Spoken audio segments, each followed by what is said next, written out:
롯데 자이언츠는 상반기 여자부 전적 35승 42패 3무승률 0.4대 5로 8위를 기록했다. 그러나 7위 KT 위즈는 38승 45패 2호와 무실점을 기록했다. 6위 NC 다이노스는 40승 41패 2무와 랜더스는 41패다. 42승 42패 무무로 3경기 차이로 계속 상위 5위 경쟁이 유력하다. 이 경기에서 롯데는 3월 23일 2024 시즌이 개막한 뒤 최하위권으로 떨어졌다. 4월 기준 주전 선수들이 부상과 슬럼프를 겪는 상황에서 8승 21패 1무, 승률 0.276이다. 마지막 자리에 남아 있습니다. 당시 롯데는 포스트 시즌 진출이 어려울 것으로 보였다. 그러나 롯데는 올 시즌 선발을 맡은 김태형 감독의 지도에 힘입어 5월부터 회복세를 보였다. 시즌과 윤동을, 고승민, 황성빈, 나승엽 등 젊은 거인들의 성장. 5월 13승 10승 달성에 성공했습니다. 1무로 월승률 3위를 기록했고 6월에는 14승 9패 1무로 월승률 1위에 올랐다. 승패율은 4월까지 13분으로 줄어들었다. 7분까지 롯데는 5월 이후 27승 21패를 기록 중이다. 이어 승률은 0.563으로 64경기에 서 롯데가 0.560 이상 승률을 유지할 경우 9단 가운데 3위를 기록했다. 후반전이라면 5위권 다툼을 이어갈 수 있다. 이 경우 롯데는 5세트 최종 승률을 넘을 수 있다. 롯데의 최근 하락세는 2017년이었다. 41승 44패 1무로 7위였지만 후반에는 39승 18패 1무로 좋은 성적을 거두며 3위로 플레이오프 준결승에 진출했다. 올해의 입장, 낙관적으로는 그렇지 않다. 롯데는 하반기에만 36승 이상을 거뒀다. 달성하지 못할 경우 2024년 시즌의 최종 승률은 5개 카운티 미만으로 떨어지게 됩니다. 2015년 SK 와이번스, 현 SSG, 2016년, 2018년, 2022년 기아 타이거스가 5개 시드 미만의 승률로 1위를 차지했다는 전통이 있습니다. 하지만 5번 시드 이상의 승률을 확보해야 가을 야구에 가까워질 수 있다. 롯데는 2024 시즌 개막 이후 계속된 부상 문제로 완전한 스쿼드를 갖춘 적이 없다. 가을 야구를 한다면 시즌 후반기는 확실히 달라질 것이다. 올 하반기 롯데 자이언츠가 어떤 변화를 가져올지 주목된다. 전준우 154안타, 시즌 2안타, 2안타, 윤동해 111안타에 이어 팀 내 4번째로 많은 안타를 기록하고 있는 김태형 감독도 복귀를 기다리며 들뜬 마음이다. 김민석은 마지막 준비에 한창이다. 올해의 성과 129경기에서 타율 250, 3홈런, 39안타로 탄탄한 성적을 냈다.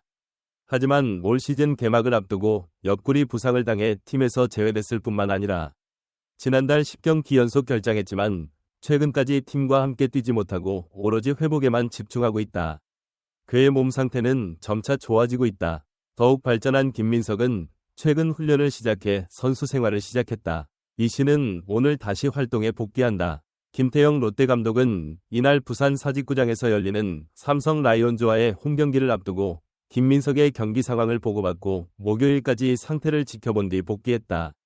고척 원정에 동행할지 코칭 스태프와 논의 중이라고 밝혔다. 롯데는 유망주들이 주목받고 있는 주전 선수들의 이례적인 타율을 우려하고 있다. 1루수 나승엽, 포수 손성빈 등 1군 선수들은 2군으로 이동했고 3루수들은 트레이드를 통해 영입했다.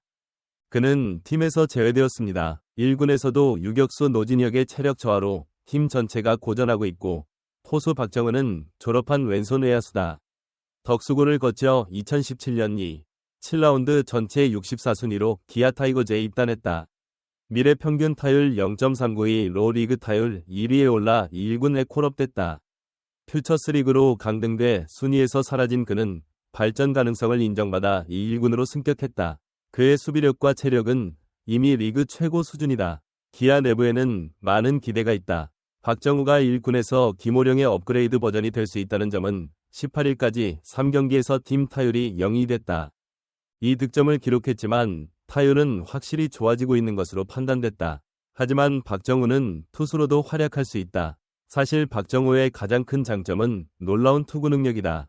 이범호 감독은 내가 퓨처스 단장으로 있을 때 박정우의 타격 능력이 매우 형편없었다고 말했다. 한 번은 투수가 되기를 바라는 마음으로 그에게 필드에서 공을 던져달라고 부탁한 적이 있다. 그때 그는 14만 3,144km의 공을 던졌다. 연장 이닝을 해야 하는데 쓸 투수가 없다면 써도 될 것 같다.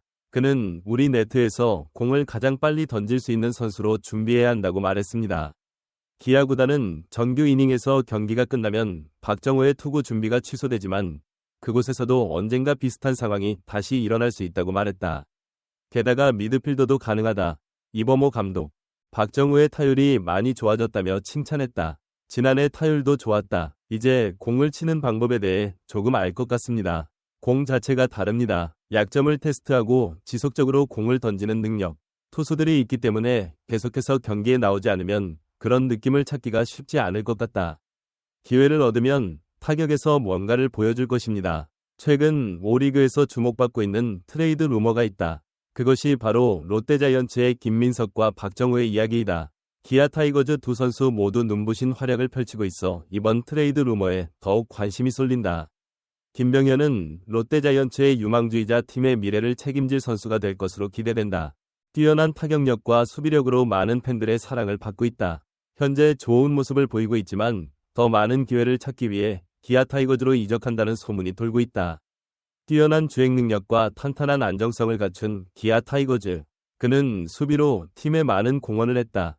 현재 좋은 컨디션으로 뛰고 있는 그는 영입에 관심이 있는 것으로 보이는 롯데자이언츠로 이적한다는 소문이 돌고 있다. 박정우는 이번에 경험치와 실력 향상은 물론 팀의 외화 자원도 강화하는 데 목표를 두고 있다. 이번 트레이드 루머는 양팀의 요구와 목표를 반영한 만큼 양팀 모두에게 긍정적인 영향을 미칠 것으로 예상된다. 팬들도 기대하고 있다. KBO 토너먼트에서 두 선수의 활약은 박정호의 이적에 늘 기복과 예측불허 난관이 팽배했다. 양팀에 어떤 변화가 찾아올지, 두 선수가 새 팀에서 어떤 활약을 펼칠지 귀추가 주목된다. 이번 트레이드는 KBO 리그에 또 다른 흥미로운 이야기를 만들어낼 것이다.